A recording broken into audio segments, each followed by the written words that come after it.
Dash, I do believe you're muted still. Hey everyone, Dash Attack here. Gonna do the intro again. So I'm here with Ironcaster, and later Brandon the anime guy will be joining us. Hey Philip, how's it going, man? Glad you could make it. Yeah, so today the main show is going to be about Nintendo, but we're gonna hold off till Brandon gets here because oh boy, is he pissed. At some of the things they've been doing. But yeah, Iron, how have you been? You know, all things considered, I'm things are going about as well as they could be. You know, the YouTube channel's got some slow, steady growth. I'm trying to kind of reassess how I want to go about with that. But all in all, I think I'm feeling pretty positive. And you know, maybe it's just because I now literally have some rose tinted glasses. Oh, are those Alucard's glasses? I mean, I got the two pack. I got a double set of them, so we can see. Am I gonna be the pessimist, or am I gonna be the optimist? We'll see. Nice.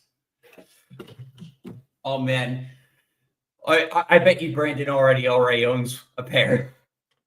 Oh, I'm sure he probably has he has it with red metal, and he has the black metal. He's got an entire drawer of them you can pull out, so you always have the appropriate mood setting rose tinted glasses. For sure. Yeah. No, personally though, I actually kind of prefer the black ones because it makes me think of Bato from Ghost in the Shell. Ah, nice. Yeah. Yeah. It's like, oh yeah, I've kind of got that brow that kind of sticks down. I'm like, yeah, the total Neanderthal but hey, we'll make this work. As I'm just like, now was that or I'm blind? Yeah, 90s movie or from Standalone Complex, because I haven't seen Standalone Complex yet. Oh, I've seen the 90s movie. Okay, that's pretty big. Well, I mean, as far as Ghost in the Shell goes, the Standalone Complex is arguably maybe as good, if maybe not even a little better than the original movie, because it was one of these it was one of these sequel TV series that was able to go in and really further elaborate and have a great telling story that, well, maybe if it doesn't surpass the original, it's a worthy follow-up to it with the same characters, nice. same world. It's well worth your time, and plus it's so readily available virtually everywhere with free streaming. Nice. Yeah, so I remember you said you have some news about some One Piece Lego sets. Yes. So there's been a little bit of One Piece talk as of late. As you know, we all know the Netflix series is coming. We just recently saw the reveal of Tony Chopper for the live action. I thought he looked fine. As far as CGI goes.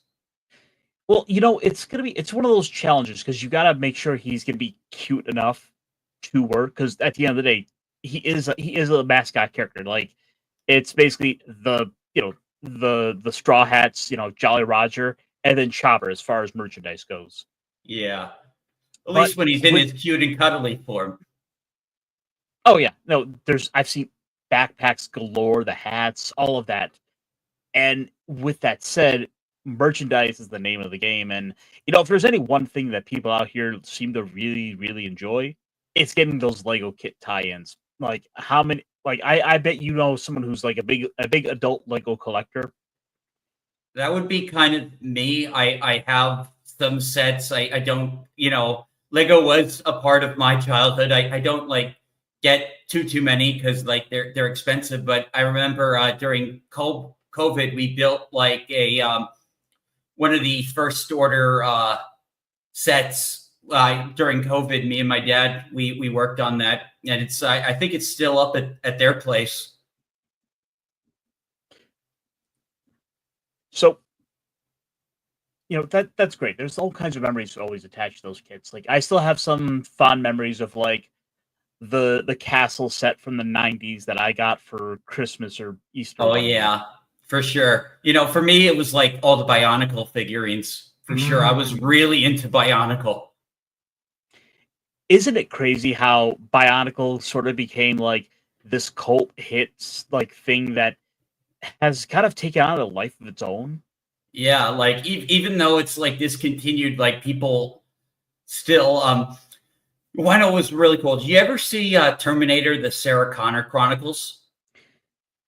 I remember seeing the odd episode here or there, but I can't say I Yeah, but really there's a watched. lot of Bionicle references in that show because the Skynet they were building in season 2 was obsessed with Bionicle lore. Huh. Yeah, like he would like give like lore dumps on Motunui and the Mask of Light, like to the little girl.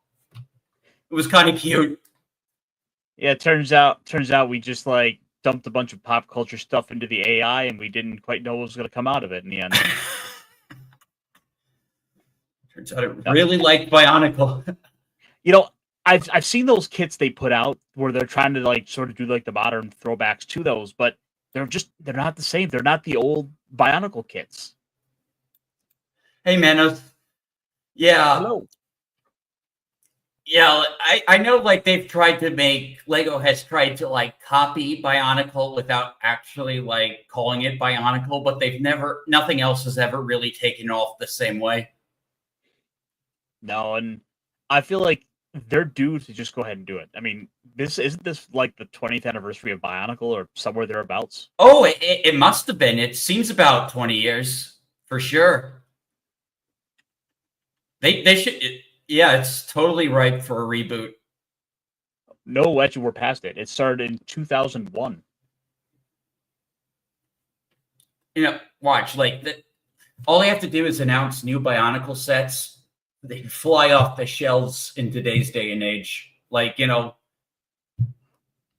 I think ultimately, given just how popular the Lego brand is now with all the licensed stuff, the tie-ins, etc., I think they're sort of keeping the Bionicle card their back pocket for when the financial times get tight again. Because, that might actually be a good idea. but I think we've been waffling enough here. I do have two pieces of information for you about the upcoming Lego sets involving One Piece. All right, let's see them. All right. So first, I'll show you the leaked listings that we've gotten so far. All right, add those to the screen. So this is coming from AnimeMojo.com, where as we're about half a page down, we get the latest rumors indicate the first wave of Lego One Piece figures will feature 5 sets, mostly inspired by the first season of the live-action show. These 5 sets are rumored to be including the entry numbers, the piece count, price points, Patty's Par from little kid Luffy with a Shanks, Makino, and little child Luffy. Adorable. We're just getting a lot of the prominent, what I would say were the big prominent moments that stood out. We've also got Buggy Circus with Luffy, Nami, Zoro, and Buggy for about $50. What I would have thought would have been the big like breakout moment would have been Arlong Park of the show, which is about almost 1,000 pieces, about $80. But no, it's the ship, the Go Mary. That's the big like top one. Not even that. Oh yeah. Oh, you're right. I'm seeing the restaurant.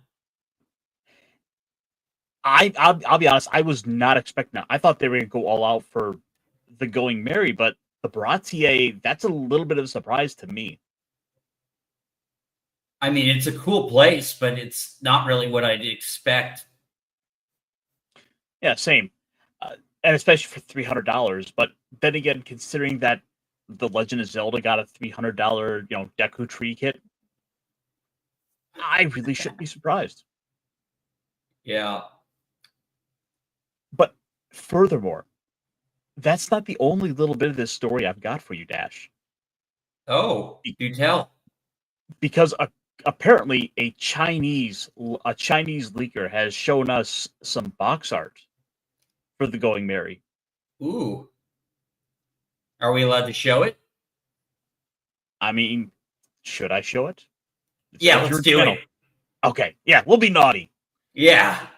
Guys, whatever you do, don't tell Lego, but tell your friends about the stream. Wink. Wink. Ooh. Really cool. That the Jolly Roger looks fantastic on that art. Yeah, I was a little surprised with it.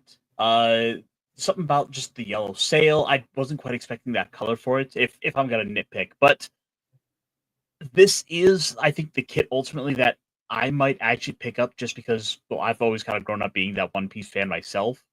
I've been enjoying it for the last, 20 years. Or, yeah, actually, 2004 would have been about when it first started coming to the US. So, right from the first issue of Shonen Jump in the US. Oh, wow.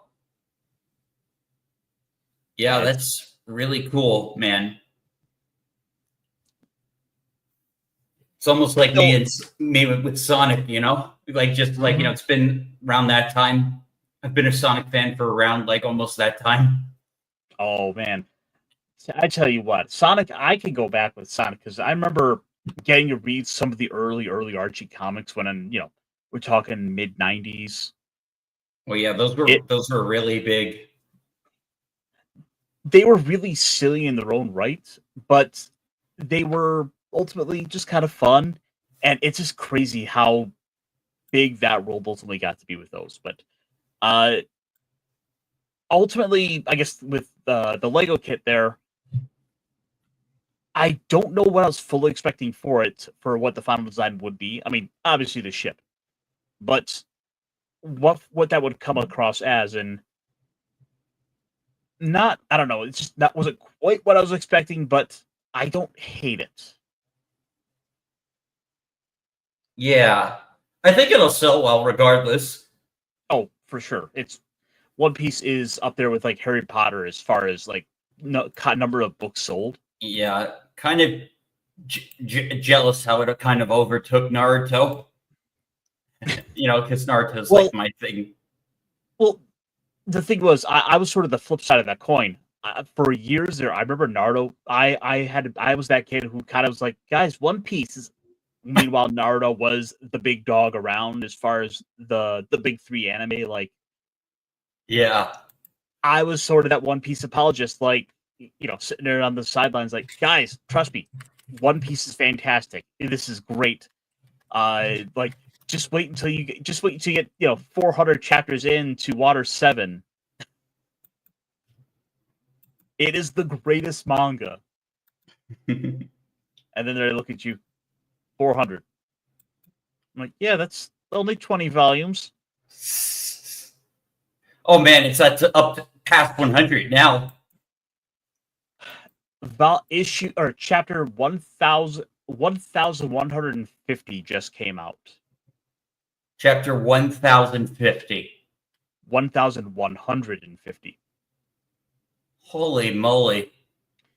Yeah, I think as far as longest lasting manga, I think JoJo, I believe, is the top.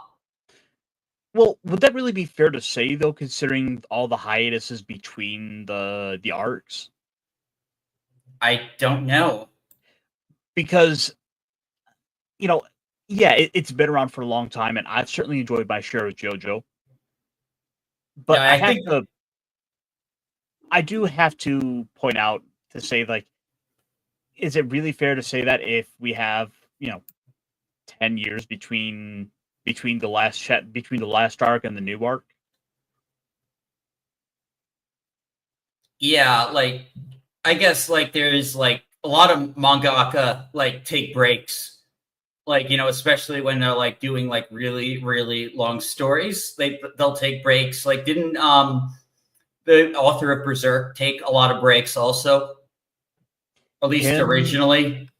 And also the one for Hunter x Hunter. Both of them have been notorious for their hiatuses.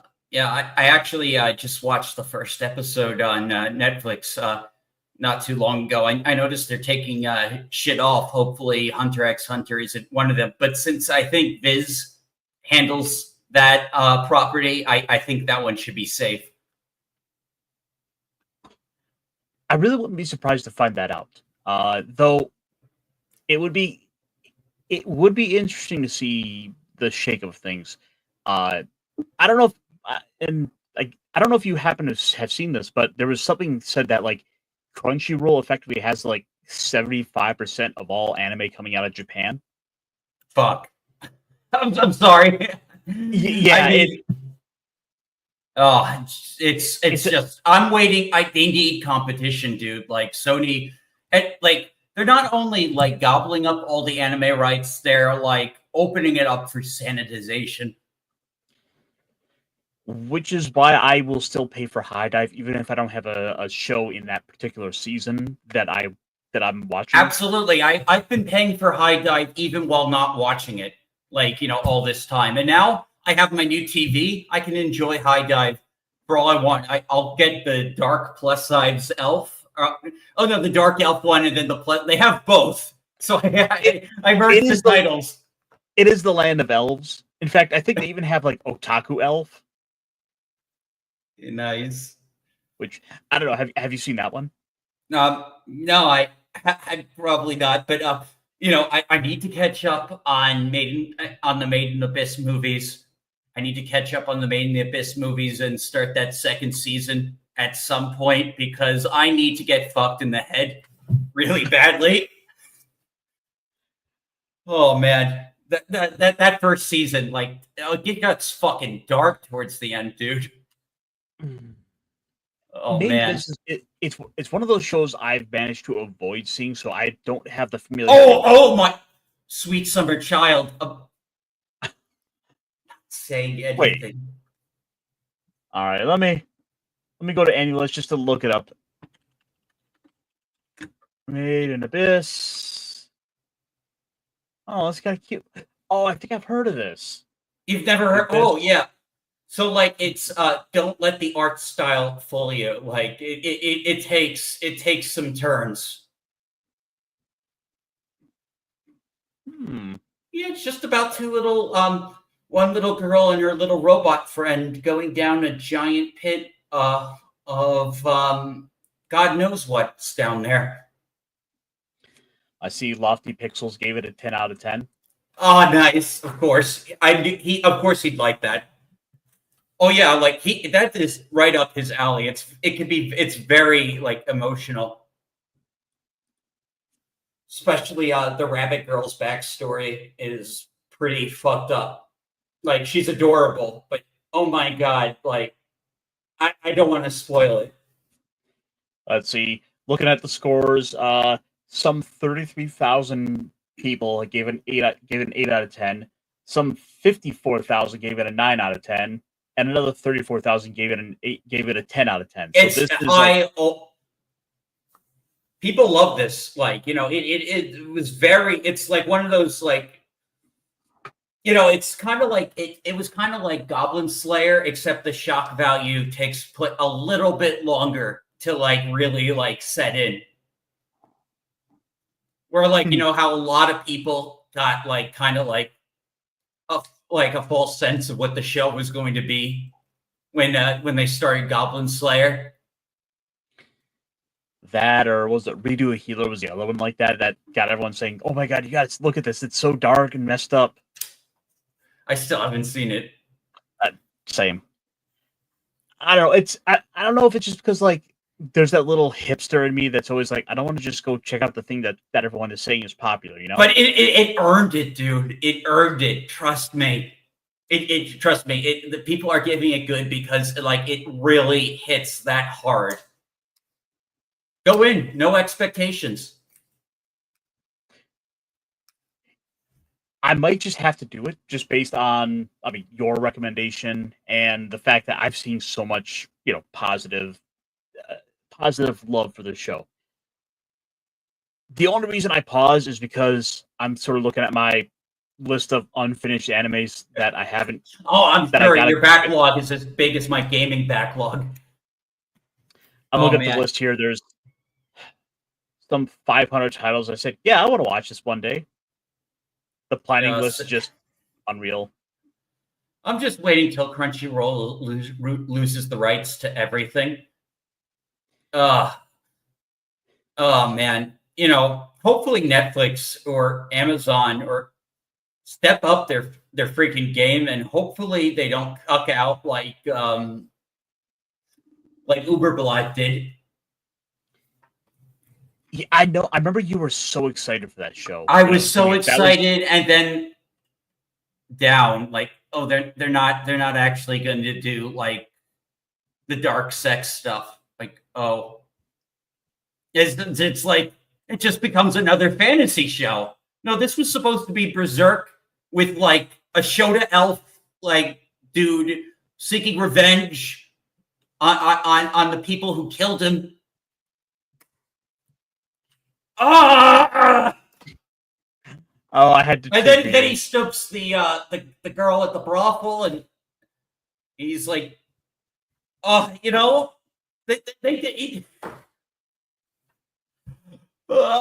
you had one job, Amazon. You had one fucking job." Oh my god.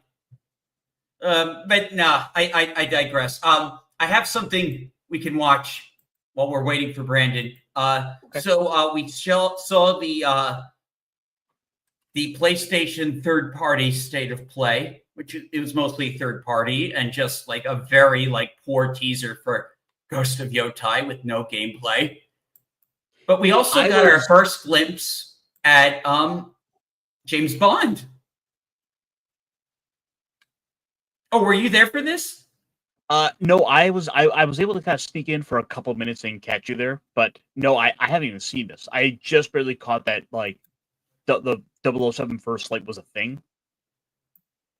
Yeah, like they've been teasing it. Like Nintendo revealed it first that it was coming to Switch 2, and then there's been like teasers, and they dropped the full thing today. Okay. So I'll get your reaction to it. I already gave mine when it was coming out, but yeah, I'll play it.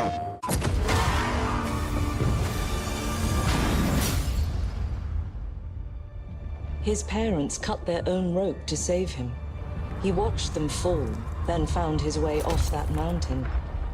He was 11 years old.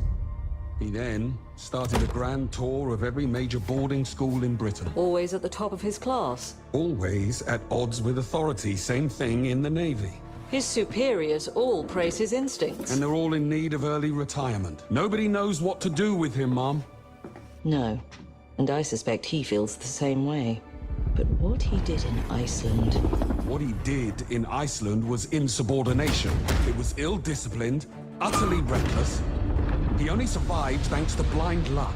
Give me one good reason to put him in the program, Mom.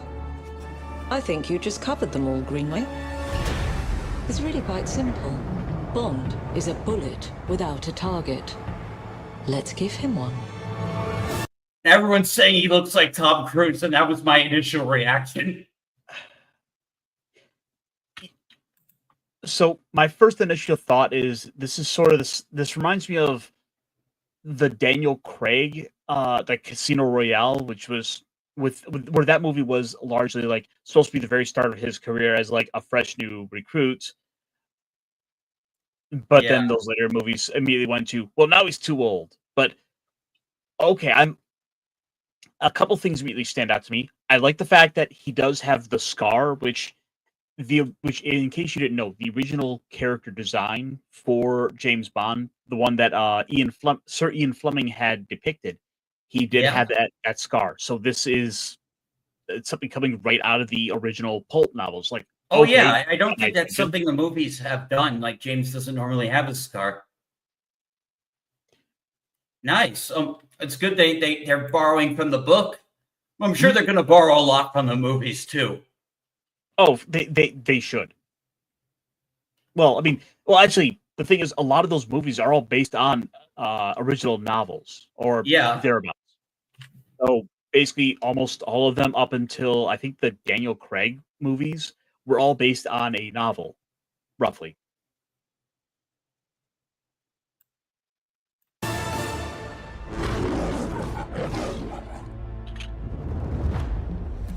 Do you have an appointment? The name's Bond. James Bond. He's with me. And you are?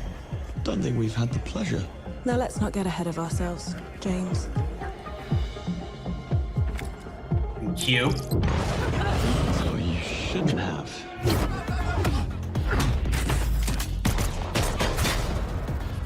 We're facing a situation of the utmost delicacy. I need all my pieces on the board. 009 is a master manipulator. Whatever the endgame is, we won't see it coming.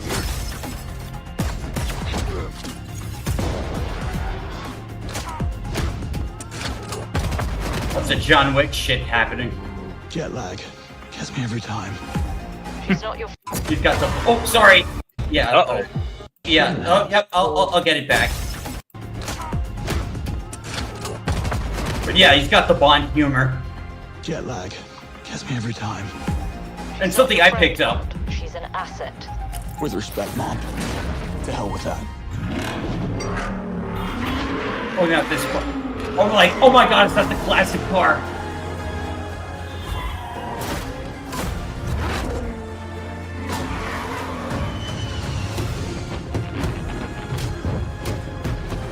Tell me, what do you do, James? Lately, headhunting. Haha. I was looking like, is that just me with my beard shaved off? I just let the hair down. Boom. Oh, what, her? No, the other guy he was just talking to. Oh, I have no idea. Oh, yeah. Hey, Wade, how's it going? Hope you're doing well, man. Oh, man. Like, you know, like, for years we heard all these rumors that, like, oh, Bond's done with the ladies. Bond's going to keep it in his pants. Like, no, never. No, it would be unwise to do that because this is just too iconic a character to screw up that way. Like, if they were to sacrifice him further on the altar of modernity, it would be one of the biggest mistakes they've ever made because this should be an action-packed, like, world's, jet-setting character who's going around. He's going to sleep with, like, at least 2 women minimum for his adventure. Well, I mean, he's definitely eyeing that one. He's definitely eyeing that one. That was this was like straight out of the movies, like that like, the way he nods at her. Yeah. Though the pessimist in me does at least stop and notices, for being a very British character, there's sure a whole lot of world citizens within the British MI6. Yeah, it looks kind of like modern UK. Exactly. And so I'm like, oh, that stands out to me. And like, I'm not going to say, boycott it for that, but I did notice it. Yeah, definitely. Like, there's like, there now. A lot of people are saying they should have like gone backwards in time, maybe, and maybe there is some of like, but this is the Hitman devs doing it, and I've heard a lot of good things about them. Well, I sort of am in that category of people who thinks that he should be sort of set in that Cold War era. Yeah, because that's where the character is ideally set, and cell phones and a lot of modern gadgets sort of lose something in it. And I say this despite really loving like the Pierce Brosnan stuff. I think he works best when he's, when he was sort of showing us that kind of 1960s, 1970s, geopolitical hot button mess. It's very true. Like a lot of the the Bond movies, like where it is the Cold War, like they're like some of the best. And well, the other issue is, of course, like none of the modern movies wanted to dare touch the big red button that is, making China a bad guy. Oh yeah, of course. Though I'm not really a big fan of most of the Daniel Craig movies. No, I think a lot of them suck, especially Quantum of Solace, and I didn't even bother seeing. I like Spectre's opening, but that's about it. I like the octopus and the hentai shit. That was pretty fun, but other than that, like, and the song was catchy, but like the movie itself was kind of forgettable.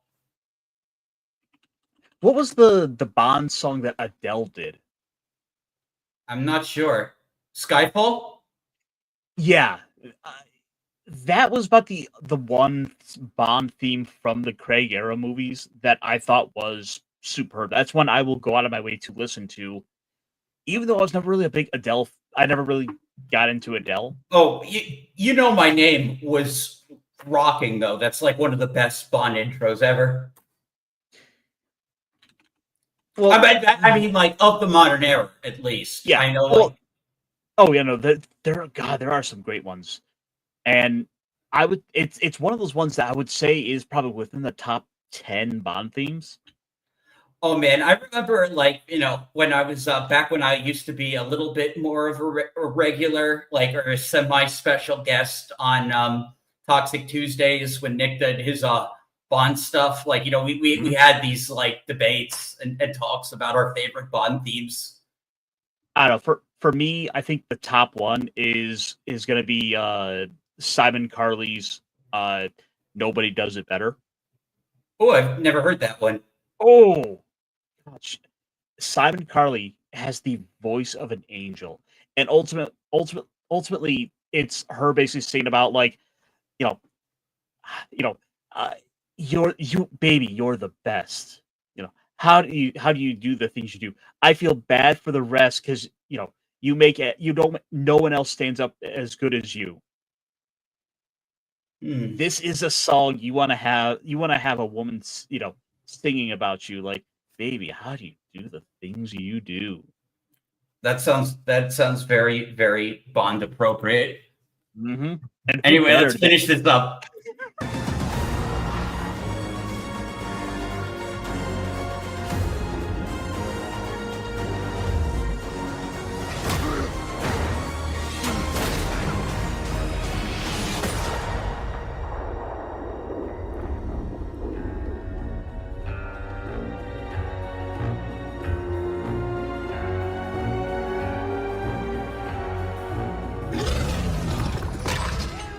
I suppose this is another teachable moment.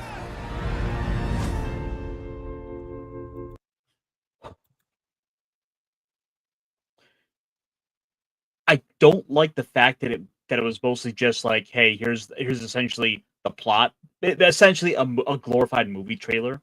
It was basically a movie trailer.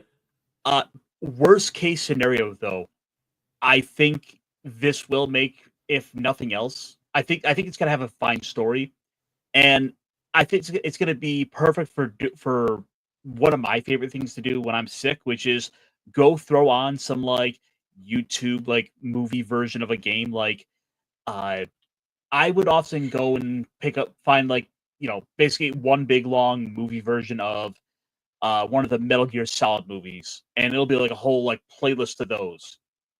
And oh yeah, where they perfect. just condense the games into cutscenes. Yeah, like they're so cutscene heavy to begin with.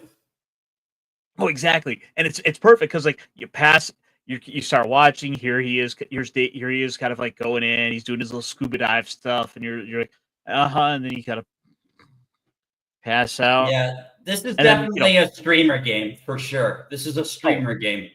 So you wake up a little bit later, and you're like fighting ninja. Okay, and you pass back out, and then before you know it, you wake back up, and he's in a rocket launcher fight with a giant robot. And you're like, oh yeah, this is like a great move. People are saying they want this game to have multiplayer. For like the GoldenEye fans, obviously they want some multiplayer mode. I'm not sure if Eidos does or IO1 does multiplayer. The thing is, it's one of those games it was one of the definitive multiplayer games. It's up there with like Quake. It's up there with Unreal Tournament. This was one of those games when it had come out. In spite of the Nintendo 64's wonky controller, that was one of the definitive, multiplayer games. This is a game that I would say not only should there be multiplayer for, it needs to be local, like couch co-op or couch multiplayer. Well, not couch co-op, couch multiplayer. Yeah, but with all the sneak mechanics and stuff, this is a game that, like, if it was split screen, there'll be a lot of cheating. Oh yeah, but that was always the fun of it, just yelling at your buddy like, "You're screen peeking!" No, I'm not. Yeah, you are, Mom. And then someone gets beat with a shoe. Yeah. Me, I was the screen looker. Yep. It's like, well, look, of course I'm going to. Halo screen looking, especially when I'm losing. Oh man. Oh yeah. I was that guy. Or especially if you're winning. Oh man. You're like, you totally cheated. Like, how else would you know I was behind there? You're like, no, I didn't look. I'm like, I totally did. Oh, dude, I missed this message. Oh man, Philip, if we're watching the replay, see you, and also welcome back. But yeah. So yeah. If nothing else, I would say this is a game that's going to be one to look forward to, and knowing the fact that it's going to be available on Switch, well, Switch 2 anyway, does at least tell me that hey, we're probably also going to get a Steam version. I can't wait to sit down and play this one. This is one I know a lot of people are going to be streaming just due to the legacy of this character. Like, absolutely. I'm sure, like, a lot of people that got burnt out by Die Another Day. No, not Die Another. The last one. No, the last one. The one where he dies. Oh yeah. I don't remember. I don't remember his name. I don't have it. I pretty much everyone skipped it because of like the rumors and the word of mouth and like the bad marketing, and they had to start the marketing campaign over and over again. Snafu is not impressed. I'm good at fingers crossed just because I want some good Bond content. Well, again, the issue with it is ultimately we didn't get a good sense of what the gameplay is going to be like. We saw some little snippets kind of work throughout it, but this was a glorified movie trailer. Well, people are expecting more like the modern Hitman games with like open assassination, open like stealth mechanics, multiple ways to solve a problem. Well, the other game that came to mind was Uncharted, and that's where I think we're going to see more of that in it. You're going to get some gadgets kind of working. Possibly. They might do a combination of both those games. They'll do what they're working for, but they'll also because if you think about it, Bond sequences are kind of a lot like Uncharted sequences. Yeah, it's by and large sort of semi on rails, action sequence, get to the next story beat. Yeah. I don't think it's going to be as explorer heavy as what it seemed like the Indiana Jones games had been with some of the segments. Oh yeah, well, as someone who at least finished the Vatican portion of the Indiana Jones game, I unfortunately lost a lot of progress because of a glitch. So I stopped. Yeah, but a lot of people were pleasantly surprised by that game, which is very nice. It was kind of nice, I will say, and I think it was earned that a lot of the people out here who were quick to throw shade at the game got to eat a little bit of humble pie and the way they handled it. Because I know I was one of those people. Yeah, and well, it was just one of these cases where we saw time and time again so many little red warning flags going up where we're like, oh, I don't know about this, and it was a reminder to not to keep your powder dry. Don't immediately go crazy and start screaming woke from the mountaintops. Yeah, exactly. people saw like the guy with the rainbow Bethesda shirt, like, like I get it. Like most of the time that screams like, oh my God. Like, but in this time, like, the game really wasn't that woke. Okay, like I think there might have been like one character that might have been an off-screen lesbian, but like that was it. The other game where that sort of exact same thing is coming to mind is, I believe, going on with the Elder Scrolls, where Like Oblivion Remaster, I guess. Yeah, I guess there were like 3 women that were part of the narrative writing or Oh yeah, they're a long time Bethesda employees, but because they dyed their hair, like literally, like the footage they were taking from it just shows like these people didn't watch the reveal trailer, because they showed like what these women looked like back when they were working on Oblivion, like side by side footage, and they only showed what they look like today when they pulled those screenshots. Yeah, and ultimately it just people didn't do their research. Exactly. And it's But, kind of unfair. I do think like it's unfair. Like, like the colored hair thing is pretty like big red flag that they're gonna be like some like political activist Karen. But like in this case, like I think like they've pretty much like it's false alarm. I mean, to think like, are some of them probably woke? I mean, probably, but like, so long, but like, they've been with the company, they've been part of the Elder Scrolls franchise, the games you like, it's so, yeah, like, it was, I don't know, like, I can hear both ends, but I'm ultimately on the side of like, people really should like do their homework if they're going to like say something. Yeah. It's okay to notice these things and be aware of it and say, I see this.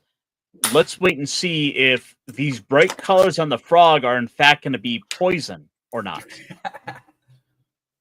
Yeah. But, most of the time, like, bright colored frogs are poisonous, though. So, Yeah. Anyway, that's like a perfect analogy.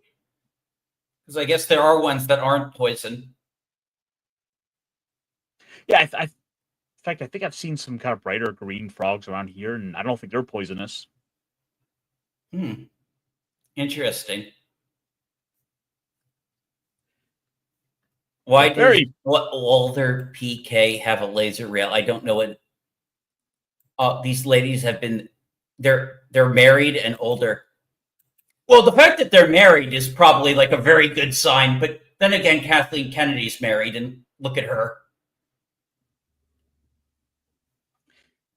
Like 3 years older, Hunter Schafer is being, that's already been debunked. It's a rumor being pushed by her agent.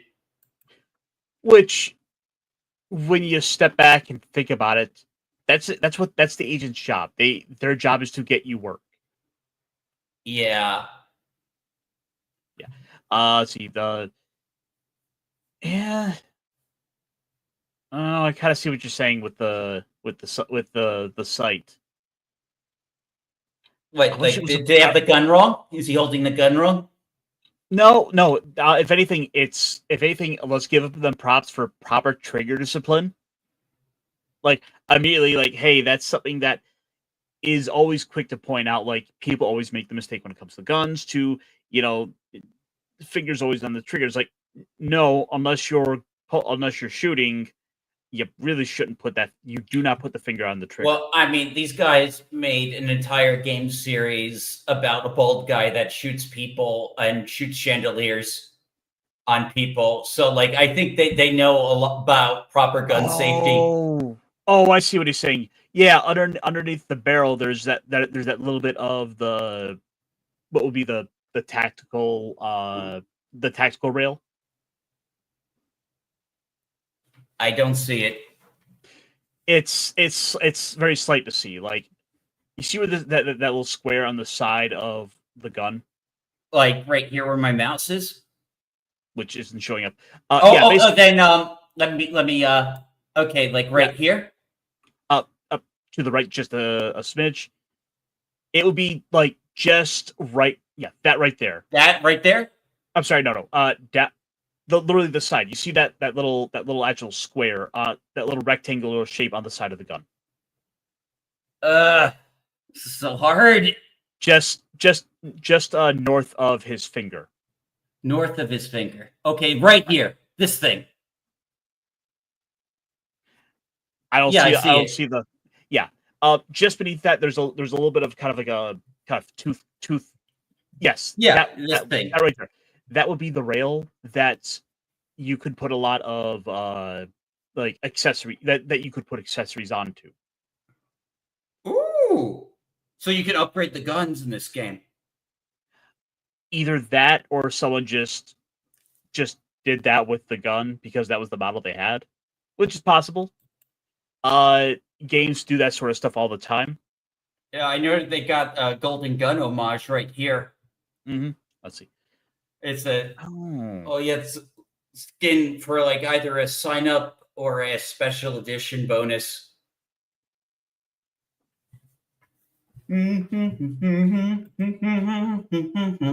Tom's just. I would love to see them like bring in some. What would be fun to do as well? Give us some different Bond skins. Like, hey, as like we could maybe do do a Sean Connery DLC, assuming they could go and get the the Likeness. Connery estate. Oh yeah, if they got like if you could have the likeness of all the other different Bonds, that would be like awesome. Imagine a Pierce Brosnan skin. Or a Roger Moore skin. Which would be perfect given how much like kind of joking he has throughout this. Like both those guys would be perfect. Oh yeah. Roger Moore was definitely more of the comedic Bond. And his movies were good. I almost want to call him he's in my top 3 Bonds because it's him, Pierce, and Sean as My favorites are definitely Tim Dalton was very good, very serious, very dark Bond. But I love Sean Connery's Bond and I love Pierce Brosnan. I think Brosnan was a fantastic. Hey Patrick, how's it going, man? talk a little Bond love, but yeah, we getting on a big, not very good Bond tangent. Talking about this new game.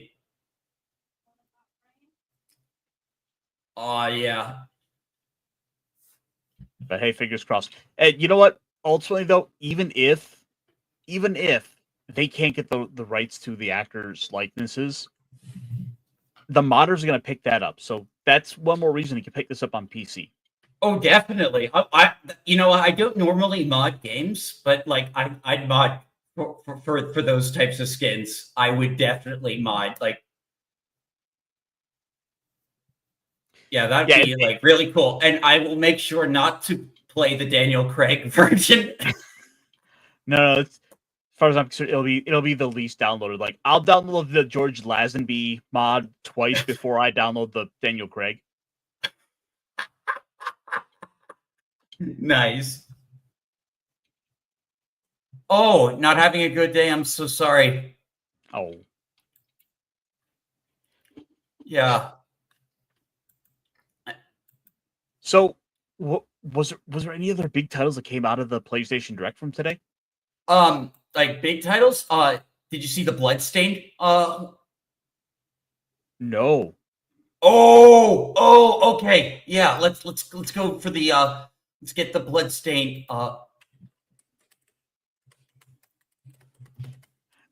I almost don't want to start speculating on what it could be or looking it up because I'm waiting to see what this is going to be. Yeah, yes, Patrick. Everyone is going to be playing Sean Connery.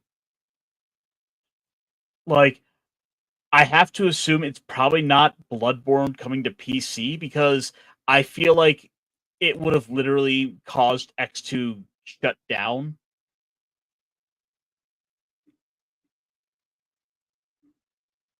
But maybe I'm wrong.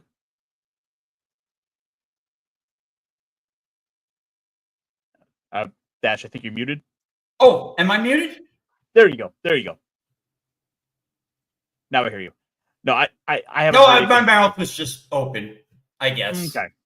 You know, hopefully that'll all get fixed with when I upgrade. But Dash mark. it could also just be the position of my camera or the settings. It could be a lot of different things. But yeah, I had my mouth open too much, so it looked like I was talking. But yeah, like we're getting another bloodstained. Oh, I'm not. Is it not showing up on the screen? No. Okay. Okay. I'll redo then. Redo. Take two. How do I change? Edit. Stop or Present. Present. Okay. Okay. Stop. Present.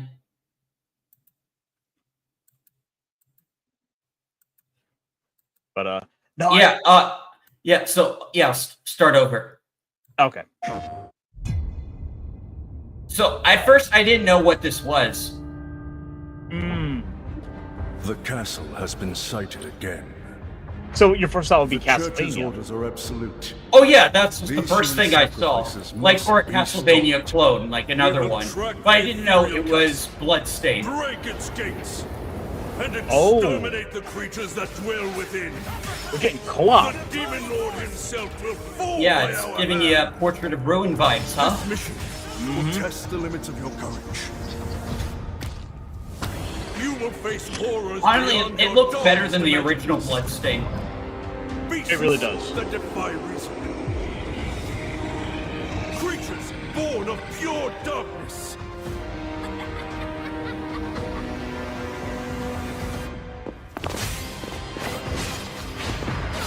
Thousand Blossom! Die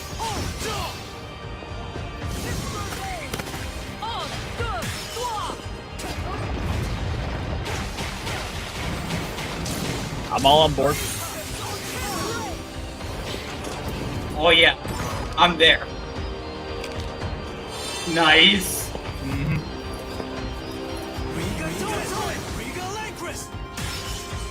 With me! Cross! Reaper! I think I hear some Yuri Lowenthal in there. We start our mission.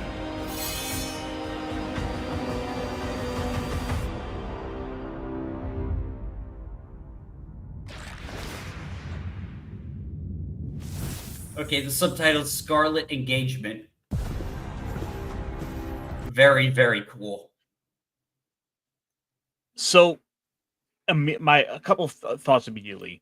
The fact that they're not going back to Kickstarter for this game is a little bit of a surprise to me, considering the first one they did, crowdfund on there. But I mean, Koji Igarashi at this point has enough of a reputation and name behind him with this game presumably selling well enough, I have to imagine that they were by and large able to swing it.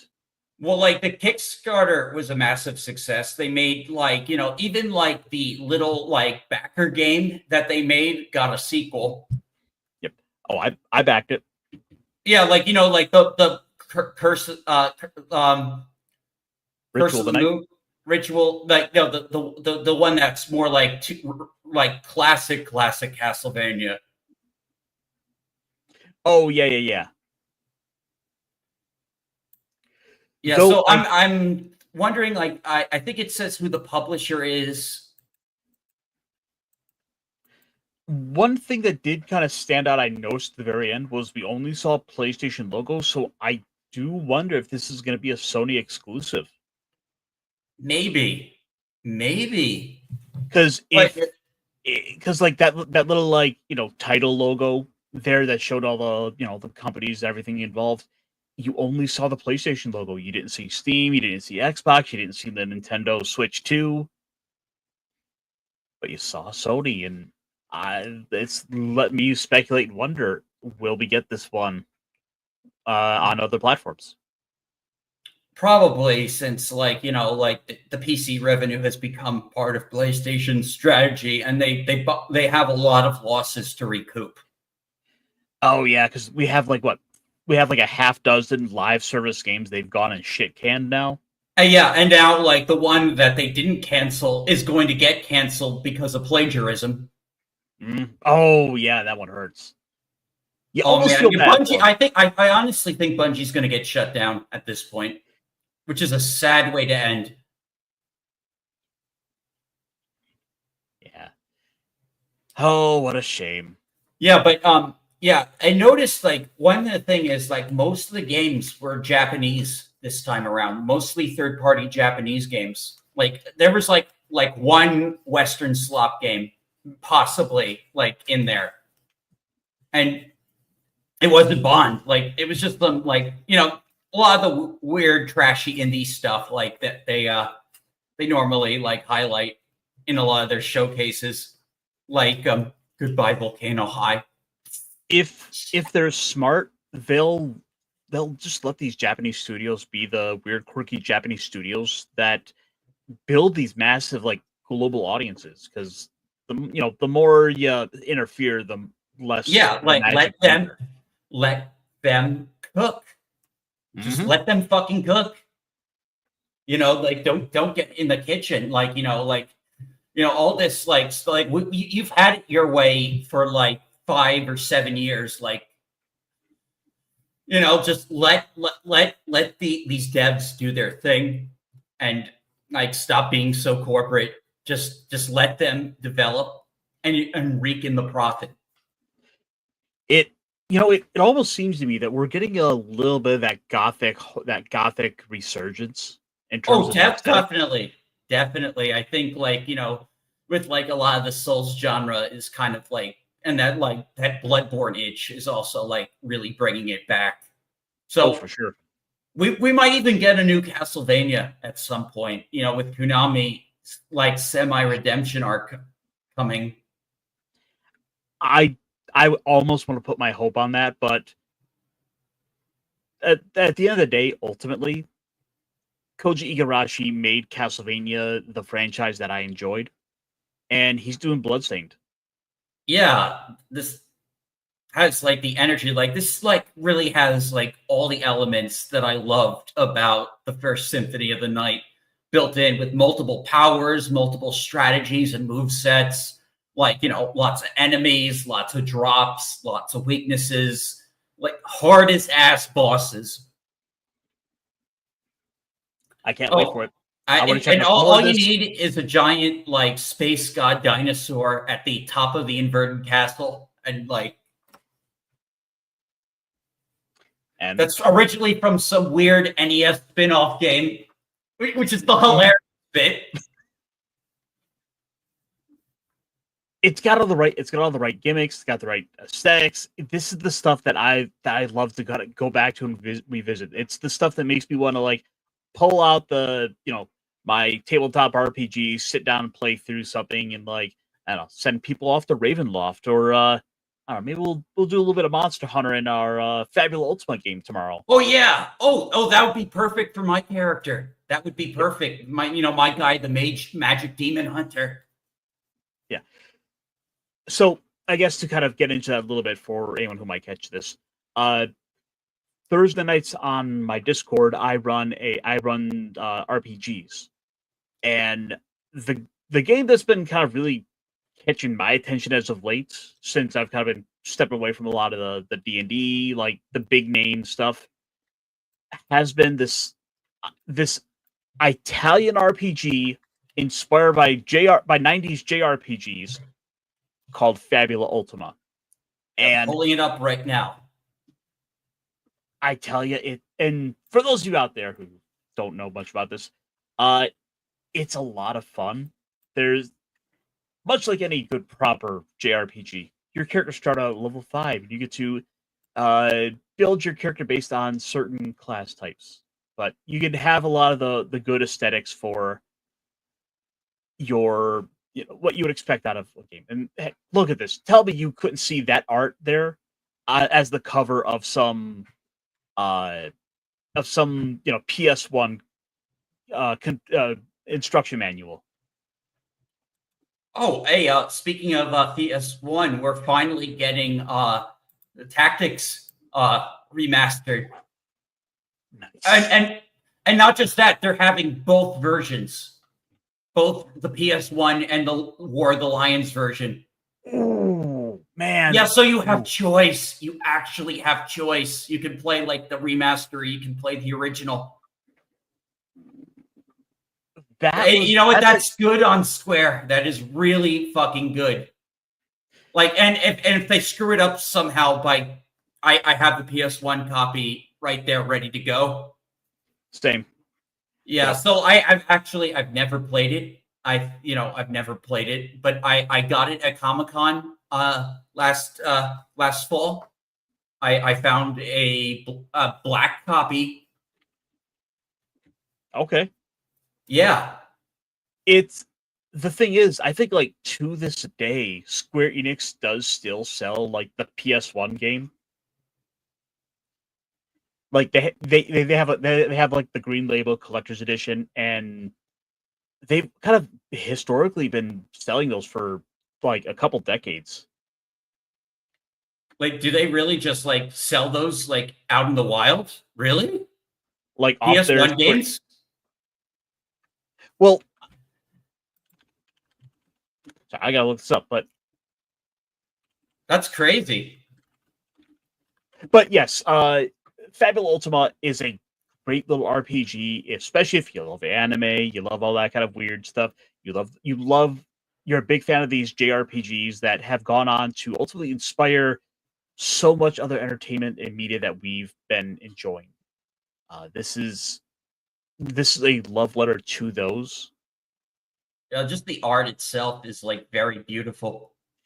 And so much of it is very narrative kind of oriented, where the players are brought into the planning process of creating the world, that you wind up caring about it more, because some of the things you've gone and suggested have gotten worked into the soup stock of this. Oh, it looks like this expansion is if you want to go into a more of a Final Fantasy VII or Final Fantasy 13 type of direction. Yep, it's got a bunch of sci-fi stuff worked into it. Psychics are an option for a character class. You have the ability to be a pilot, so you can like pilot your mecha robots. You can have a more natural fantasy sort of game there if you want to enjoy that. If you want to just have it more about going into these big large than life forests and helping keep the balance of nature at bay with the natural fantasy supplement, or if you just want to have that high fantasy, Tolkien-esque stories, that's where the high fantasy source book comes into play. It hits a lot. It hits these sort of three prominent types of fantasy, so you can play to your heart's content. And plus, with the character creation to it, you just want to wind up experimenting, saying, what else can I bring into this? Let's see. Steffu wants us to watch the latest Metal Gear trailer. They showed something kind of surprising at the end of that one. So Metal Gear. I was unaware that we were getting a Metal Gear Solid trailer. Oh, and it's the 3 remake. Oh yeah, I remember that now. Yeah, I'm probably just going to go ahead and play the collection. I bet stuff, but it seems like a lot of people aren't really getting a lot like they didn't censor Eve. Yeah, so I want to show you towards the end. They do something really wild.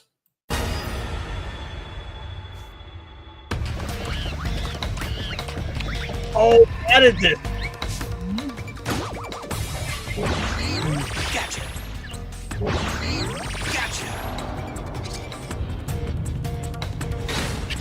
Finally, a freaking boy! Metal Gear.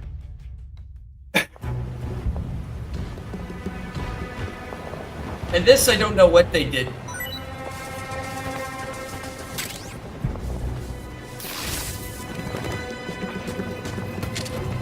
Looks like it might have multiplayer. That right there. Okay, you got my interest. You got my curiosity. Yeah. So, in case you didn't know, the Ape Escape game was one of the was something that had been done with like one of the early releases of Metal Gear Solid 3.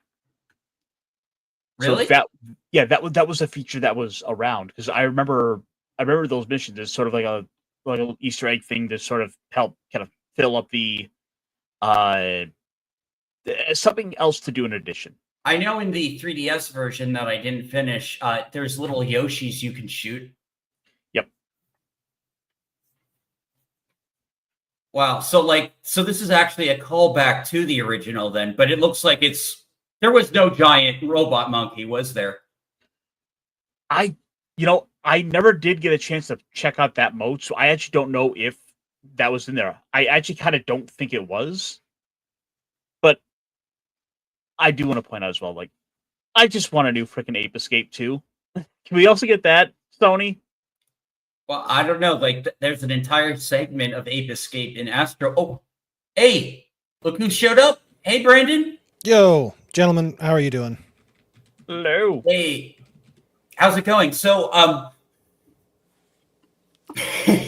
Sony bonies. Yeah, well, we're gonna shift things, but I know you have some things to say about Nintendo. So like the main topic is like the Nintendo, because I am going to be picking up the Switch 2 for better or worse. Oh man. Tomorrow.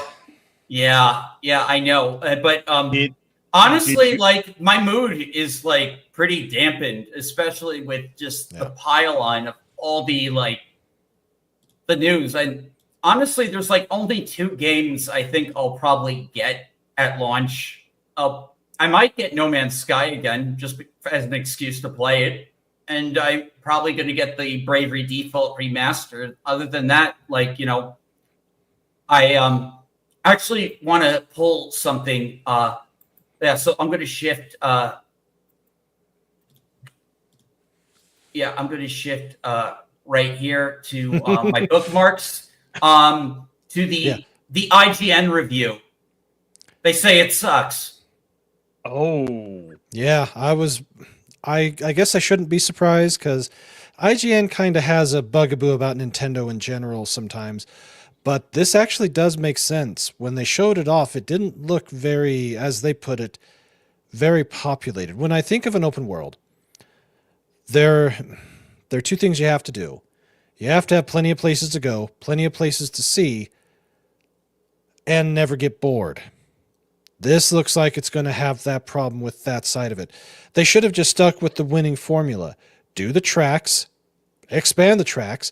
Don't do this shit, because they probably spent more time on this than they needed to, and it sucks. But that's modern Nintendo. They're doing all sorts of stupid shit right now that just drives me crazy, and I cannot support them. I can't. Yeah, I know. Tell everyone what you did because of how mad you are. Well, I deleted my Nintendo account. He did. He absolutely did. I'm like, so like, yeah, like all his games, all his purchases, like that's how much. Like I could never fucking do that, dude. So like, but I'm sure you thought about it, and I know like you probably like this is what you want to do. Yeah, ever since they came out with what they're doing with the Switch 2 and the fact that you don't own it, that's what pushed me over the edge. I'm like, you know what? The hell with that. I'm not playing their game. I'm not going to do it. And actually, I've got it here if you'll share it. So if you do decide to delete your account, there's a 30-day window from the time that you submit it to the time it actually happens.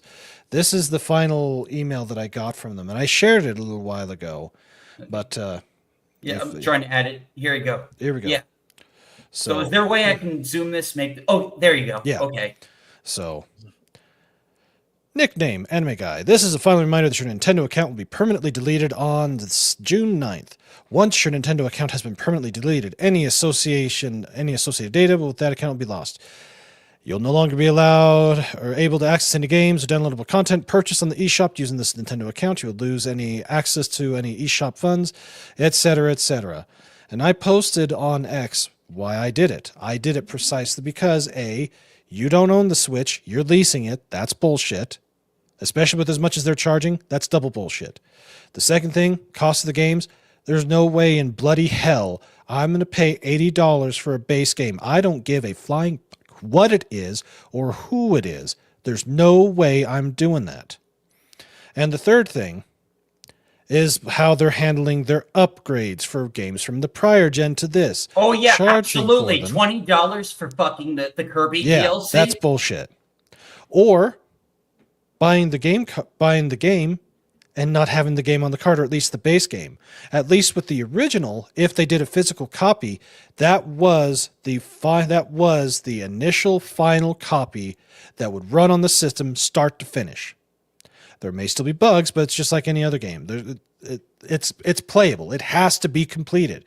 And if worse comes to worse, you lose your internet connection, or they brick you from accessing the internet because of whatever, at least you can still play version 1.0. You can't even do that with this system. This system is just a bastardized handheld, and there's no way in hell I'm going to do any of that with it. And you're right. This is exactly it. Forza is the standard. Forza Horizon. Forza Horizon 4 was fantastic. 5 was a lot of fun, even with the woke wankery crap. They do the driving open simulator right. And that brings me back to a game that did it first. Need for Speed Carbon. That was an open world inside of the city where you did have to drive around to move the story forward, and you did have to do races with your vehicle that would pop up on the map. And that's about 20 years ago since that game came out. And that was a fantastic game. And if you had the Xbox version or the PC version, you had the superior version of it. Looking at this looks like Nintendo is going down the road of CD Projekt Red. They show off the tech demo. It looks like they have all sorts of cool shit in it. But then they strip it out. They've done that twice, and they're now probably going to do it a third time. They did it with The Witcher 3. The E3 2013 tech demo was vastly superior compared to what they came out with on that. The same with Cyberpunk. Almost all the different systems that they were supposed to have with Cyberpunk, they cut. And it's going to be the same thing with Witcher 4. That's what it looks like Nintendo is doing here. They're trying to shoot for the moon, but they can't do it. Just to push back slightly there, Brandon, with The Witcher in particular, the tech demo with that is essentially a glorified proof of concept or wish list for what they would want to do with it. And they could have. Oh, right. In that particular case, it's fans jumping to conclusions and saying, "Oh, this is The Witcher 4," when no, that's not the case. It was a tech demo again, but it's going to be the same problem.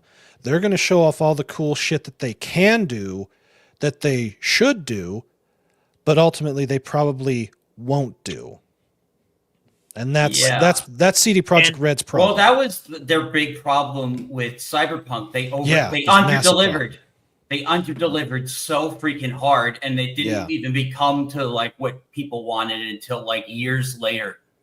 Yeah, but by that point, most people have played it, and that initial, premise is the cultural footprint. Like, not everything's going to have that No Man's Sky like idea of go back and check it out. And I think ultimately Nintendo's got the ultimate problem of now having competition.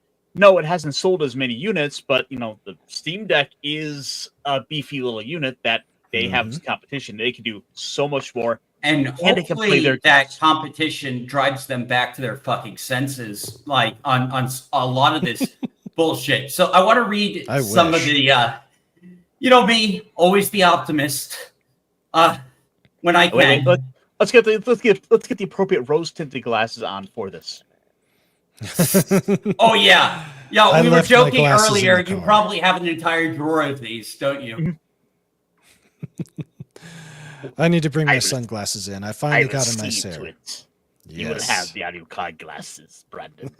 Okay. I may have only played 3 hours of it, but I'm already starting to feeling that Mario Kart World should really be called Mario Kart Knockout Tour. the new last one standing race mode really is the star of the show, adding yet another layer of tension to the mayhem to the already chaotic racer. And such a new addition deserves to have its up, And so I find a curious decision that Nintendo has settled on the Switch 2's launch open world as the main draw. I get it's an optic level. Mario's Kart Unbound from confines of predetermined tracks has been long desired by fans, but after getting a hands on its free roaming recently, it's sadly left me feeling underwhelmed. Let me explain. Like, it doesn't matter how beautiful the world looks if you're bored in it. Yeah. And the unfortunate thing is, like, I didn't even know about that knockout mode from the marketing. Like, they've talked about it a couple of times. Yeah, there's a knockout mode where like they have a set course of races with like they up the amount of racers, and then you have to like drive to the next course in between tours. It sounded pretty interesting, kind of gimmicky, but this reviewer, she's saying it's the best part of the game. Yeah, unfortunately from the marketing I've seen, I was virtually unaware of that mode even existing. Like, it was all about the big world, you can just drive off the courses and kind of go explore. Like, that kind of quasi Diddy Kong racing sort of thing was the premise that I had gotten out of this. Oh, this doesn't look like it's going to even like have like all the like the fun stuff like Diddy Kong Racing had in its like its little small confined open world. Oh man, such a great game. Much of my time in free roam consisted of dashing along expensive flat grasslands, desert, or lightly chopped seas looking for something to do. There are some challenges to get your teeth stuck in, but I found them largely repetitive and little more than trivial distractions. They mainly consist of P-switch challenges, which, when activated, create a short time trial to complete. I found these fun at first, but quickly realized they're mostly rinse and repeat special efforts involving collecting a certain amount of coins or whizzing through checkpoints. This was what I was afraid of. Yeah. There's no story mode. There's no like side. Like, imagine if they had made like a Crazy Taxi, Simpsons hit and run like mini game in this, where you like that's endless replayability right there. Yeah, it is. I've always been of the opinion for the last like 15, 20 years that what Nintendo ought to do is expand and not just do another Mario Kart, but at this point, with how popular the crossovers are, we need a Super Smash Kart. Ooh. Yeah, well, I mean, they did put a lot of non-Mario characters into Mario Kart 8. True, but how much more fun would it be to have, Pokemon stages, to be able to, go around with so many of the other iconic Nintendo characters, Star Fox, like you might even be able to get like a Mega Man stage in there. Like, there's a lot of potential that you could do, and I think people would be wanting to see that brought in for as much fun as great of a selling series that Mario Kart is. People want Smash, and if we're not going to get a Smash combat game, why not a racing? Oh, did you hear about the crazy leaked rumor that people are saying SpongeBob is in the new Sonic racing game? I heard about this. The Sponge Bubble. That's crazy. They must have worked a deal with Paramount on that. Well, it was Paramount that did the Sonic movie, so that doesn't exactly. Yep, it makes complete sense. Yeah. It's part of their ongoing relationship, but yeah, so like, I don't normally trust IGN reviews, but sometimes every once in a while they hit correctly. And I think this might be one of the times where they hit correctly. Or they give you just enough of a nugget to seriously question all the fools out there. They're going to give it, the 10 over 10, the knob slobbering that's going to occur with this. Oh yeah, it's the going to be too Nintendo chills, like just abuse me harder, Daddy Nintendo. Oh, the Nintendo drones are bad, and I say this as someone who used to be one, to the point where I pre-ordered Wii Music You pre-ordered Wii Mew. Wow. But you know what? There you. Nintendo has a special place in my heart. But it Oh yeah, died they were with the this. best, but their new management sucks. Like Yeah, with they're Reggie horrible. gone and Iwata gone, it's just their new management and their new direction fucking sucks. And Yes, it does. like this one, like get your inner heel versus baby face for this one. I'm sure you've seen this. Oh. Knees are now genderless, or are they? Read the disclaimer below. The style you can select for your me might be reflected as a specific. Nintendo just can't help. So basically, it means it changed fucking nothing. They just changed the font on the type. They're still coded as male and female. All they did was just remove the word gender, aside from the very small font. And unfortunately for Nintendo, the reality is they've been flying so high on just the beloved legacy of many a person's childhood. But look, the reality is those people who enjoyed those consoles are in their 30s, are in their 40s.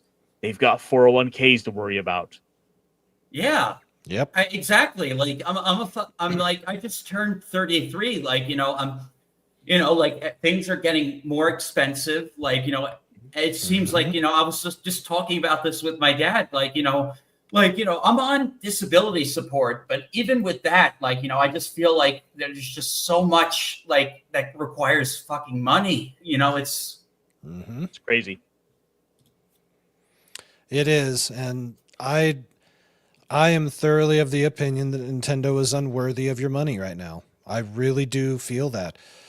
Seriously, what game is there that's coming out for it other than their own stuff that you can't get on the computer or on superior hardware? And I use that term loosely with the Soyoni Pony system and the Exponer system, because technically they are superior. Or, be like me and be the almighty PC Master Race. Yeah, I will classic cage. Or even the Steam Deck. Yeah, like even like a base PS5 is going to be like, will get you like most of your gaming. Like, yeah, it will. Yeah, the PS5 Pro is a fucking ripoff. At that point, just get a good gaming PC. I'm fortunate enough to have like a bunch of systems, so I have like I have the luxury of choice, especially with physical media, which they're fucking over too with these fucking gay ass game key cards.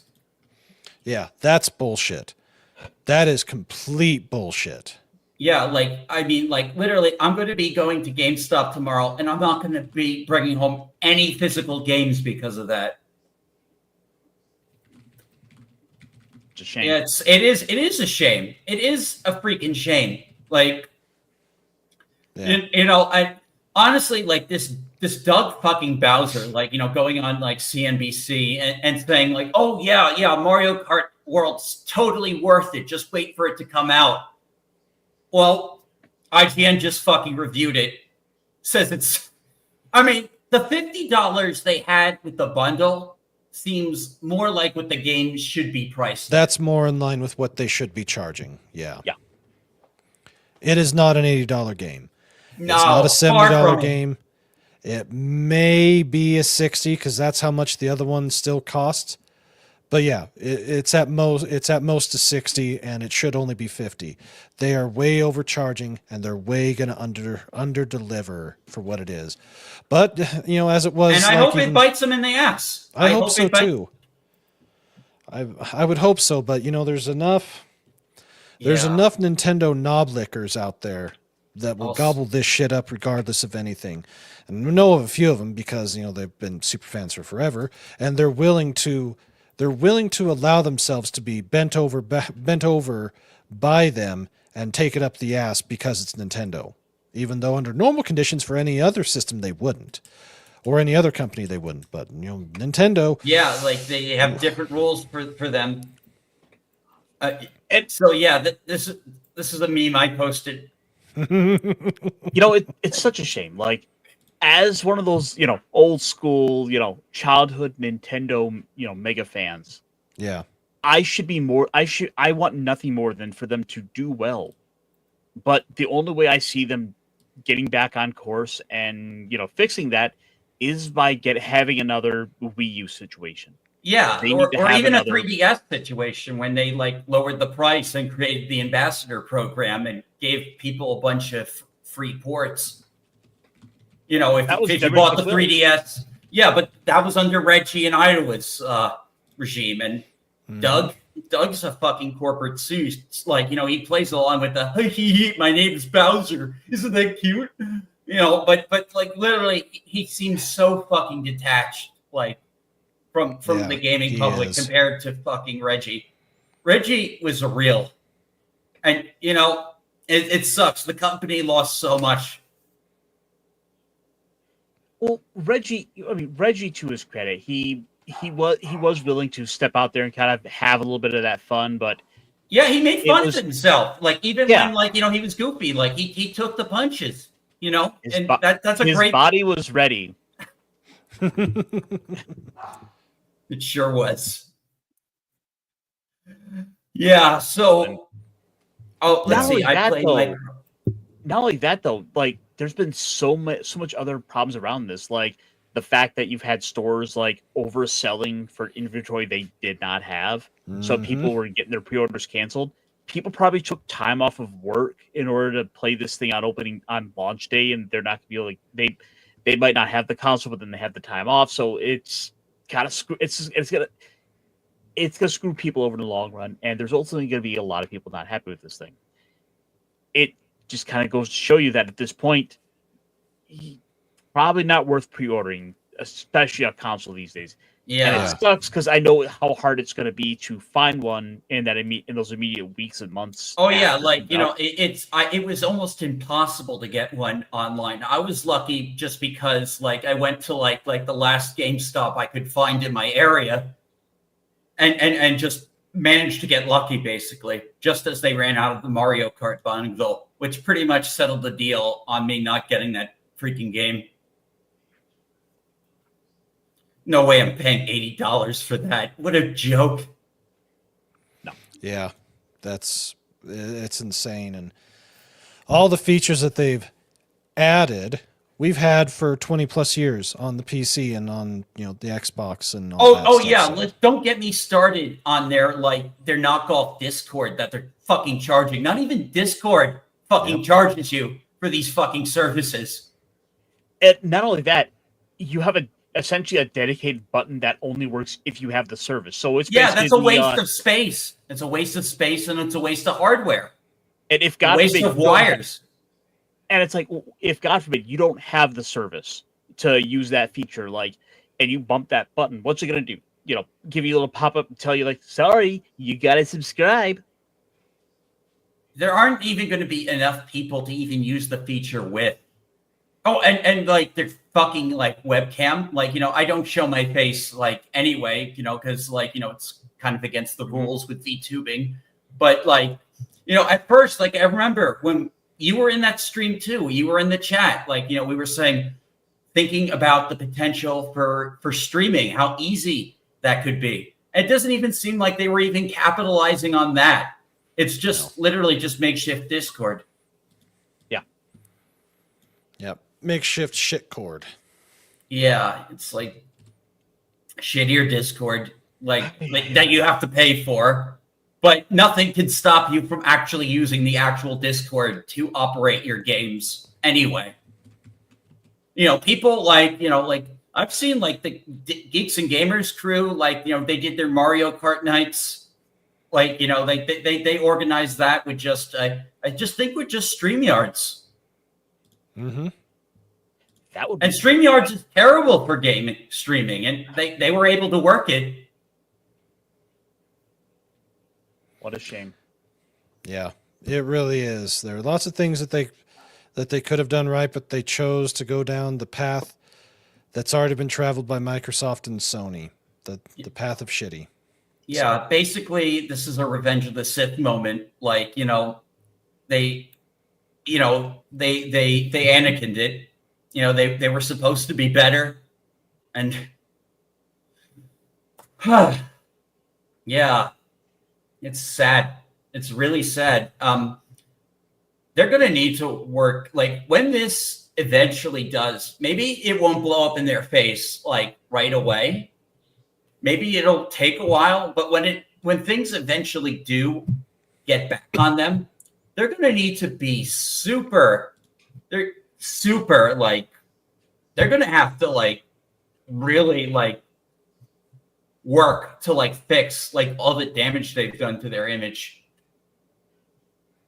And I'm wondering if they can even pull that off. I mean, they've done wonders in the past, but this is honestly, I've never seen like Nintendo, like people this sour on fucking Nintendo before. This really shows just how much they fucking screwed up. And yeah, the system might have sold out, but I think there's enough people that have said no to it that like, who's the biggest customers for Mario Kart? Like families and kids. Mhm. Like, are they going to pay $80 in this economy for that game? Or are they just going to let their kids just play regular Mario Kart 8? Well, $80, and then on top of that, the cost of then potentially buying a whole new set of controllers for every family member. Mhm. Oh God, but actually, from what I understand, Switch 1 controllers do work on the Switch 2. So there is that. I do believe so. It might not work with like all games, like for Switch, but with Switch 1 games, like it could potentially. it's still going to create some issues for them, I think. And I think what we're going to see, I think the big thing that's going to tell is really how well this summer does, because we're going to be seeing sales numbers over the following weeks and months. And if sales aren't able to stay strong, then we may ultimately see some trouble come the holiday season.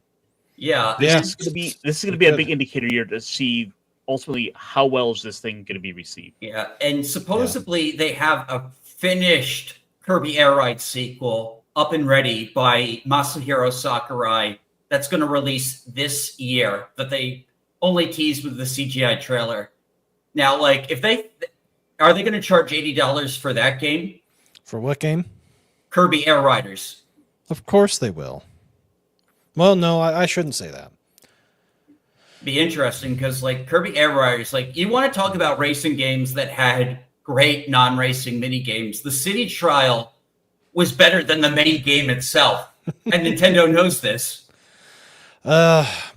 If they're smart, they'd probably only would charge 40 to 50, but I don't think they're smart. They're probably going to charge 70 to 80, or excuse me, 60 to 70. I don't think they'll do 80, but they'll probably do 70. I mean, like, that's kind of like where everything else is at. And like, honestly, like for City Trial, like if it's like, it's Sakurai running it. So like, like he's going to make like it good. He's not going to like cut corners. So maybe there's hope for that title, but like, they still need to show more of Donkey Kong. They really do need to show more of Donkey Kong. Like, my God, it's been like they better get the fucking Donkey Kong right, because that's the like game I'm most excited for. If they can't get it with a dash, if you liked Bloodstained Ritual of the Night, I recommend you look into Chronicles of the Wolf. Yeah. There you go. Never heard of that. All right, I do need to go. I got some studying I got to do for my licensing prep, so I appreciate the invite being here, and yeah. Thank you so much for coming, Brandon. Oh, you bet. Yeah, and all I'll say is, don't pre-order anything ever again. It's not wise to do so. It doesn't matter what it is. In this day and age, don't pre-order. Yeah, Wait it's till it always comes good. out. Unless you're like, even if you're like really confident, it's just best to like wait and see. I'll probably not follow the advice, but trust me, I do pre-order less and less, especially if there's a lot of red flags. Mm-hmm. And with Mario Kart, there were red flags. I did see them in the thing. All right, take care, man. All right. Good luck with your thing. Thanks, guys. Take care. Have fun, and go enjoy some anime because anime doesn't suck. Bye. Oh everybody. yeah, yeah. Goodbye. Bye. Little Brendan. Yes. Yeah. So that was really cool. So let's see. We can like talk about Nintendo a bit more. We can circle back to Sony, or maybe even talk. I guess as a kind of final thought on that particular topic there, but the only thing at this point I'm willing to pre-order as far as games go is probably going to be like an expansion for an MMO that I already play. You know, Like Final Fantasy. right? That would be a case where I see it's justified because at least the core game works and you're getting more of the story. Yeah, the story might not be up to stuff, but the fundamentals of the game do. Yeah. Still. Speaking of which, I still need to keep my promise of trying to get further along in the main story quest. It's just so busy. You know, I have so many games to play. I will do it. I will do it, and I'll get caught up to where everyone else is, and hopefully, maybe we can start doing dungeons together when the next expansion comes around. My FF14 subscription is canceled right now, but I guess I'm ultimately waiting to see what we're gonna be doing with the next bout of story. Because I hope the theme's cool. I hope the theme is cool. Like, I don't know, have they done vampires yet? Oh wait, are there vampires in FF14? I don't even know. If there was that Hakue Manor, but like that was a great dungeon from Realm Reborn. I love that place. Yeah, that was a lot of fun. My favorite bit of content as of late was the not the Arcadia, the post Dawn Trail story content where you go to the little cyber world town. There's this arena you go to where you do a bunch of the boss fight, where you do a bunch of the trials. And one of the bosses is my favorite bit of content was this honeybee. Is it another? Wait. Oh, sorry, I interrupted. But is it a classic Final Fantasy boss? Because they do love to throw those in there. They do love to do those, but no. This was basically like an idol who basically channels the powers of a bee and has a bunch of simps who attack you.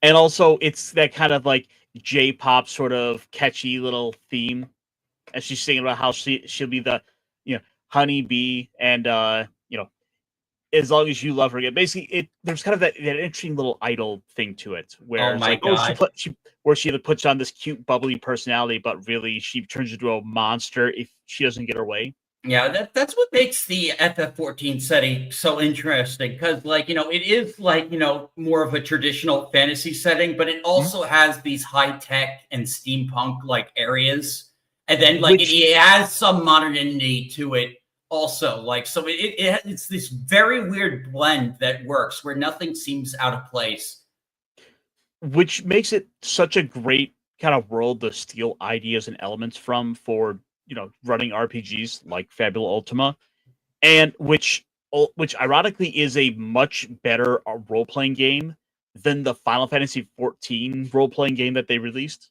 Oh yeah, I heard. I guess that was no good, huh? Well, the thing is, it's essentially a tabletop like combat akin to an FF14 boss fight. I see. So, maybe some of the mechanics just didn't really borrow too well to tabletop, I guess. I do remember that. I remember I wanted to order it, but I guess it just slipped my mind. I've got the starter edition box up on the shelf. I looked through it and I was ultimately kind of disappointed because you're doing this. You're like in Final Fantasy 14. You're doing your 1-2-3 combos. Your 1-2-3 1-2-3, building up this resource to be able to cash in and do this. You have the tank roll, the healer roll, the DPS. So you have all these familiar elements from what you should be experiencing. So as far as it goes as doing an adaptation of the MMO experience, it's a success from that perspective that this is a good representation of playing Final Fantasy 14. But the problem is I can already do that with the game and me and my buddies could just log on. But I ultimately really we should have just gotten like a almost a 5th edition D&D module for it. Although, hey, like they're doing the Magic crossover, they could easily get a new module, but unfortunately, it won't be a 5th edition module. It'll be a 5.5e module. Hey, I'm not surprised. There is a fan made one that's out there. I've checked it out. I've made some characters with it. It's kind of fun to play with because ultimately it is just 5th edition D&D, but the fans went ahead and made the Reaper, the White Mage, the Gunblade. They made the classes in it, so you could just go play D&D as your main class. Nice. It's great for that. Yeah, so I would so I'd probably go warrior because that's what I started the game out as. I'm planning on, once I finish up Heaven's Word as a red mage, I'm going to switch to Reaper when I get to the Shadowbringer DLC, just because I think that class will be perfect for that storyline, which has to do with darkness. No spoiler. I'm guessing we'll be seeing the warriors again. I'm pretty sure they're tied to that storyline. Yeah. Don't tell me. I've done spoilers. Yep. Oh man. So let me think of what else. Oh, did you see the Marvel? Arc Systems is making a Marvel 4-on-4 fighting game. Really? Yes, and it looks fucking awesome. In fact, I want to actually instead let's see. Would YouTube get me for reuse content if I reacted to my own stuff? Maybe. So I'll just pull it up again. I'm not quite sure on the rules. Oh shit. Nope. Gotta get it out here. Shit. Okay. So the yeah.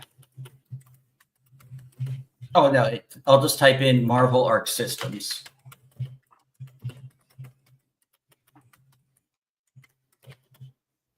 Oh, you're immediately going to love Iron Man's look in this game. Okay. You personally. Ooh. All right. I'm curious now. What do you think is the Iron Man look that speaks to me? Because comic wise, there's been so many looks over the years. And then of course you have the MCU look. So it's a question of where are they going to draw from? And is it going to be better than what Marvel's Avengers from Square Enix had? Oh, here it is. Okay. You got to present this because I. Oh, is it not showing? No, you didn't screen share. That's why. Damn it! Not again. Shit. We're professionals. We're professionals here. We do this stuff on purpose. We totally didn't screw that up. No, I don't do shows enough. My podcast is so infrequent. Okay, so yeah. Okay, we're doing it again. Here's the music. Oh,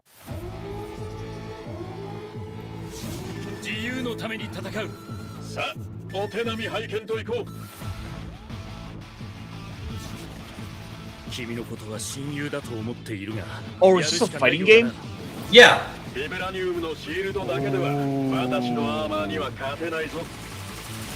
like the fact that they're all speaking in Japanese too, so it's got that extra little touch.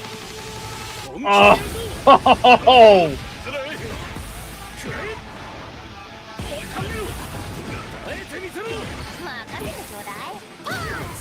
A little disappointed by seeing Kamala Khan, but I'm... Oh, but she's got a really peppy anime look. She's got a glow up, dude.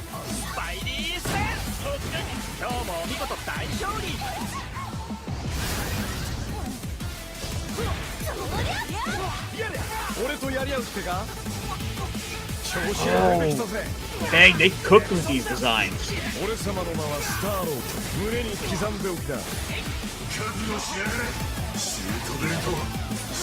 They really did.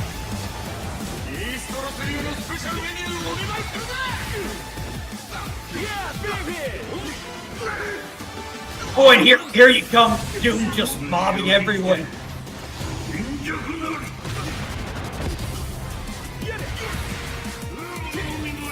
Oh. Oh, shit, yeah, Thor. boy. たとえ人々に嫌われていても私は世界を守るさあ耐えられるかしら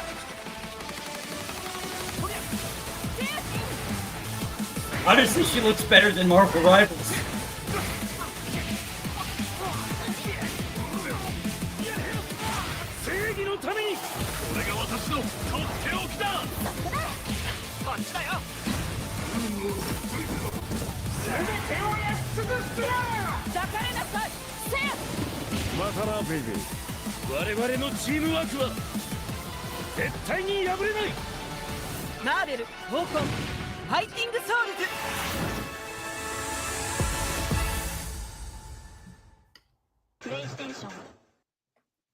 All right. It's got my attention. Yeah, like it's just a bunch of my fans were just a little disappointed that it's Arc System just because of the whole Bridget thing. You know, a lot of them are very, very sour about those retcons. I'm sure you know a little bit about that, right? Oh, I do know a little bit about it. It's been just a constant thing. Like, oh yeah, my it's team, never ending. Like people are still fighting about it to this day. to this day. It's just such Yeah, a like shame I, that, I know like one of my fans, like, you know, is like identifies as kind of a fanboy, and so like you know, they feel like, you know, they felt like Arc Systems took something from them. and it's such a frustrating thing too, because ultimately when you look at the Japanese, there's all these, they're, you know, more open to, well, more open to their immunity, so there's not that innate, you know, shame sort of around it. Yeah, that- no, like they seem they're more lax about sexual content, and even just like, you know, stuff on like you know, stuff you'd think progressives would like the whole gender and sexuality. Like they're like way more lax, and there's yet like that's the stuff that gets censored. like there's the term is, I think, is Otonoko. Yeah, Otonoko, that's the femboy. Yeah, and you know, ultimately it's not about being transgender with No, that. no, it's just girly Yeah, guys. exactly. It's just, you know, embracing oneself, and I gotta say, I don't have a problem with that. Like some of them are freaking, they pull it off amazing. I you can't deny it. Oh, yeah, I know. I've seen.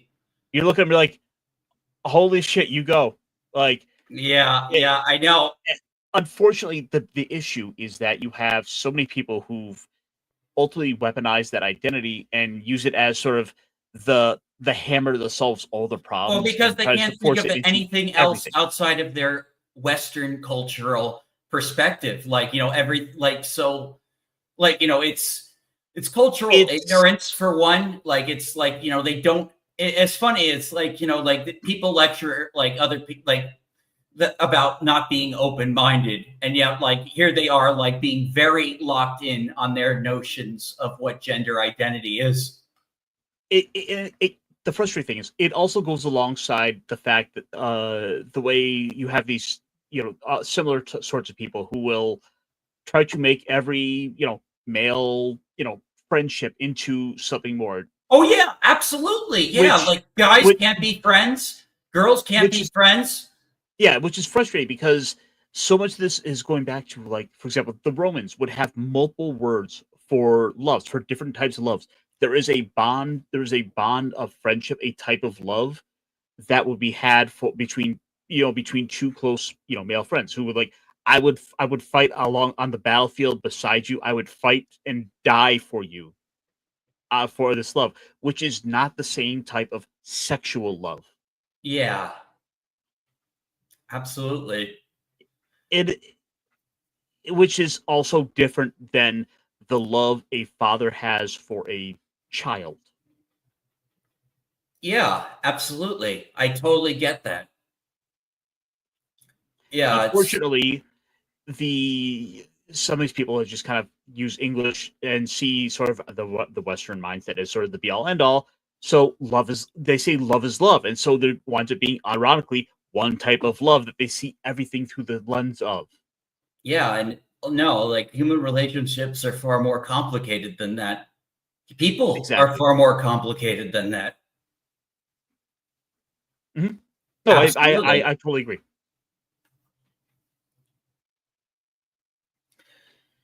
Yeah, but ultimately, the game definitely like I don't know. It's like I predicted that it's going to sell millions of copies this game just because of like how popular these types of fighting games are, and just like what they did with the character designs.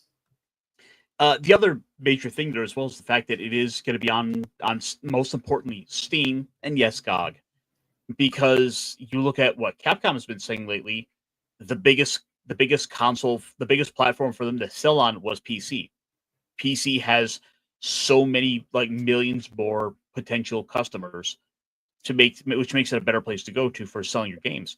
There's not there's not enough people buying games on PlayStation to be able to justify, making it the exclusive platform. That's why Sony's having to put the games back on there. That's why so many of these Sony studios are having to remaster and re-release their existing games because, well, not enough people bought it the first time around.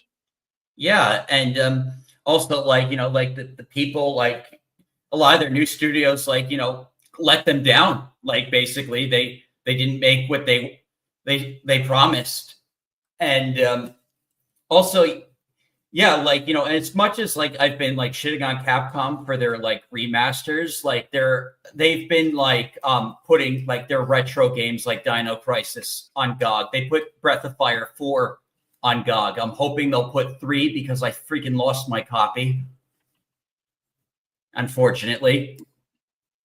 But so Capcom has been making some interesting moves.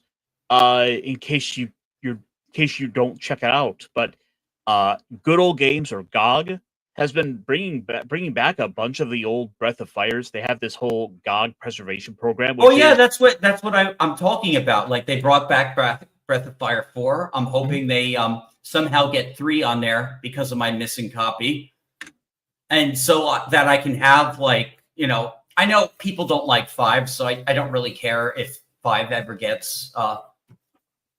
But like Nintendo already has Breath of Fire 1 and 2 like on their service, and that's actually how I was able to play the original Breath of Fire. Very grindy game, but it was ultimately I really liked it. I liked the character designs. You really don't get a lot of those high fantasy, like kind of like furry-ish-esque type of designs in like like modern games, and like they really like I don't know, just really a lot of creativity like in some of those character designs, like the fish dude and the snake girl, which again is all that great inspiration and fodder for games like Fabula Ultima. Yeah, absolutely. It's the perfect thing to kind of go to for that. Yeah, it goes for around $70 to $80, which is actually cheap compared to like some of the other games on the retro market. It was funny. While I was looking for my missing copy, I actually found a game that's actually worth a lot more. I actually found, like, I thought I got rid of all my GameCube games, like, but no, apparently I found the disc for Pokemon XD Gale of Darkness. Ooh, yeah, it was just in a bin. It was just in only it has a scratch, so I'm gonna get it refurbished and then like see if it actually works. I'm probably not gonna sell it. Yeah, well, there's a little bit of a tricky thing there because ultimately if you do want to sell, you obviously want to sell it for a bit of a profit. But the question is sort of this question of like, how strong is the retro market going to be, for the next 5 years, 10 years, 20 years? For all we know, the price could go up at some point. Right. But so it's sort of like a stock. There's a bit of a gamble to it. Like, do you want to keep holding on to it just purely for nostalgia's sake? or do you kind of want to get your bills paid? Yeah, I know, but like the thing is, like the Coliseum and XD games are the direction Pokemon should have gone in. I agree. It's like I was playing Coliseum. I need to get back to it, but the thing is, the game is just hard as balls. But it's what's missing from current Pokemon is that difficulty. And like the things they introduced in Coliseum, they made the game more challenging.